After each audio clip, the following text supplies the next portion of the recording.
Bab 1132. Tidak sesuai harapan. Dibandingkan dengan saat terakhir kali berada di acara makan malam, Gita hari ini berubah menjadi kejam dan tidak berperasaan.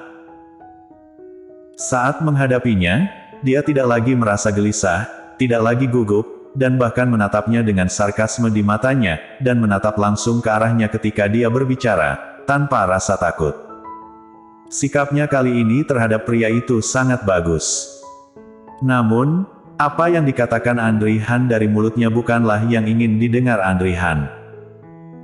Alisnya berkerut erat, dan aura di sekitar tubuhnya berada dalam tekanan rendah. Dia maju selangkah, kalau begitu dengarkan aku harus menjelaskan tentang malam itu. Berbicara tentang malam itu, ekspresi Gita berubah. Dia langsung ingat adegan di mana dia dengan bodohnya menutup matanya dan menunggunya untuk mencium, dan membuka matanya tetapi didorong olehnya. Pada saat itu, Andri Han pasti melihatnya seperti itu, dan dia pasti mengira dia bodoh. Bahkan sekarang Gita berpikir kembali pada dirinya sendiri, merasa bodoh dan agresif. Sekarang masalah telah berkembang, dia merasa jijik dengan dirinya sendiri di dalam hatinya. Jika dia terlibat dengan Andri Han lagi hari ini, dia akan benar-benar berlutut dan maju dalam hidupnya. Memikirkan hal ini, Gita berkata dengan acuh tak acuh. Direktur Han tidak perlu menjelaskan, aku bisa melihat kebenarannya dengan jelas. Andri Han menatapnya dengan mata jernih. Aku minum terlalu banyak malam itu, jadi cukup. Gita tiba-tiba mengulurkan tangannya untuk menutupi telinganya, dan mengambil langkah mundur secara emosional, matanya melebar, dan ada air mata samar yang mengalir di matanya. Aku sudah mengatakannya, kamu tidak perlu menjelaskannya, aku melihatnya dengan sangat jelas, apalagi yang kamu inginkan. Reaksi berlebihan juga membuat Andri Han tidak berguna, berdiri diam, mengerutkan kening lebih erat. Sejak malam itu hingga sekarang, Andri Han selalu ingin mencari kesempatan untuk menjelaskan, tetapi dia tidak pernah datang. Sekarang dia telah datang, dan menunggunya suatu hari nanti. Tanpa diduga, dia bahkan tidak mau mendengarkan penjelasannya. Sambil menutupi telinganya, Gita berkata dengan keras, aku dulu bodoh dan melakukan banyak hal yang mengganggumu. Aku berjanji bahwa ini tidak akan pernah terjadi lagi di masa depan. Jika kamu benar-benar berpikir aku terlalu berlebihan, maka tolong lepaskan aku demi adikmu, aku mohon padamu.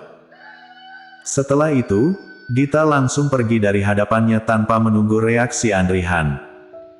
Karena reaksi emosionalnya, Andri Han tidak bisa menghentikannya lagi. Hani Luo sedang menunggu di samping. Dia seharusnya tidak menguping pembicaraan mereka, tapi dia penasaran dan khawatir, jadi dia diam-diam bergerak sedikit lebih dekat ke mereka, ingin mendengar apa yang mereka bicarakan. Tapi siapa tahu, dia hanya bergerak beberapa langkah, dan putrinya tiba-tiba menjadi emosional dan meraung. Hal ini hampir membuat Hani Luo terkena serangan jantung karena terkejut. Segera, Hani Luo melihat putrinya dalam suasana hati yang buruk, dan sambil menutupi telinganya, dia berbicara dengan keras kepada pihak lain, yang menarik perhatian banyak orang di sisi jalan. Setelah selesai, Gita kabur. Pada saat ini, Hani Luo merasa bahwa Andri Han telah menunggu satu hari, tetapi putrinya sangat marah sehingga dia tidak ingin berbicara dengannya lagi. Jadi tanpa memandangnya, dia langsung mengejar Gita. Gita berlari jauh dengan kegembiraan, sampai dia terengah-engah. Dia tidak berhenti sampai dia kehilangan kekuatannya, bersandar di sisi jalan, membungkuk dan terengah-engah seperti kekurangan oksigen. Hani Luo menyusul di belakangnya dan mengikutinya untuk mengatur napas. Ibu mengejarmu sampai mati Gita, apakah kamu baik-baik saja? Mendengar suara Hani Luo, Gita menyadari bahwa dia telah menjadi sangat muram untuk seorang pria di depan ibunya barusan. Dia membeku di tempat, dan kemudian menoleh untuk menatap Hani Luo dengan tatapan kosong. Jangan sedih. Hani Luo tersenyum, mengulurkan tangannya untuk mendukungnya, dan dengan lembut menyeka air mata dari sudut matanya. Hal kecil, dan ibu tidak menyalahkanmu atas dirimu yang barusan. Dalam banyak kasus, emosi orang di luar kendali. Sekarang kita pulang, oke? Gita awalnya emosional dan air mata mengalir dari sudut matanya, tetapi sekarang setelah mendengarkan kata-kata Haniluo, dia benar-benar merasa bersalah. Awalnya dia hanya menekan mulutnya untuk menahan agar tidak menangis, tetapi kemudian dia hanya bisa menggigit bibir bawahnya, dari kekuatan lembut menjadi semakin parah, dan akhirnya bibir bawahnya digigit hingga berdarah, masih tidak bisa menahan keluhan darinya di lubuk hatinya, air mata masih terus mengalir. Kap, sudah, ayo pulang. Haniluo melangkah maju dan memegang bahu putrinya dengan ringan, memeluknya. Tengah malam. Setelah Gita membersihkan diri, dia menunjukkan senyum pucat kepada Haniluo, yang selalu bersamanya. Bu, kamu tidak perlu bersamaku, kembali dan istirahat. Benarkah? Apakah kamu tidak apa-apa sendirian? Bu, aku bukan anak kecil lagi. Bahkan jika ibu tidak peduli denganku, aku bisa menyesuaikan hal-hal ini sendiri. Jangan khawatir, sekarang sudah sangat malam. Pergi mandi dan istirahat lebih awal. Meskipun dia merasa tidak nyaman seperti ditikam, Gita masih tidak ingin melihat ibunya lelah karena dirinya sendiri, dan karena hal-hal kecil seperti perasaan. Ini adalah hal yang konyol. Baiklah, kamu istirahat yang baik. Jika ada sesuatu, panggil ibu di sebelah, mengerti? Mengerti. Haniluo akhirnya pergi. Gita berbaring di tempat tidur dengan tatapan kosong menatap langit-langit. Setelah waktu yang lama, dia berbalik dan mematikan lampu di meja samping tempat tidur. Ruangan itu menjadi gelap gulita, dengan hanya sepasang mata yang lembab, bersinar samar di bawah sinar bulan yang redup.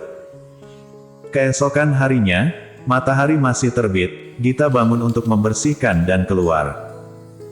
Ketika melewati alun-alun, sekelompok bibi penari persegi masih antusias dan aktif. Layar lebar mengubah slogan bintang lain. Awan putih dan langit biru masih sama. Benar saja, apapun yang terjadi, bumi tetap berputar. Tidak peduli betapa sedihnya dia masih harus menyambut hari baru dan bekerja keras untuk menghasilkan uang dan melunasi hutangnya. Ketika tiba di restoran ramen, Gita berhenti ketika dia berjalan ke tempat tertentu dan berdiri di sana memikirkan kembali tadi malam. Disinilah dia menunggunya selama sehari. Di mata banyak orang, pria itu terlihat sangat tulus. Tapi tindakannya menghancurkan hati Gita sepenuhnya. Dia tidak pernah ingin berperilaku sendiri lagi. Memikirkan hal ini, Gita menarik napas dalam-dalam dan membuka toko Hans Corp. Kemarin, CEO Han menekan semua rencana perjalanan, dan kemudian pergi sepanjang hari tanpa kembali ke perusahaan. Siska Su hanya bisa menangani semua hal yang bisa dia tangani, dan kemudian mengatur rencana perjalanan hari ini lebih intensif. Namun, di pagi hari, Siska Su merasa bahwa ada yang salah dengan Andri Han. Ketika berbicara dengannya, dia tidak menjawab, dan hanya berdiri di sana dengan wajah tenang, yang membuat orang merasa sangat tertekan. Siska Su menyentuh hidungnya, mundur sedikit lebih jauh dengan bijaksana, dan kemudian melihat ke belakang Andri Han. Setelah menjadi sekretaris Andri Han begitu lama, bagaimana mungkin dia tidak tahu alasan Andri Han keluar kemarin? Hanya saja, sepertinya hal yang dia lakukan tidak berjalan dengan lancar. Bersambung.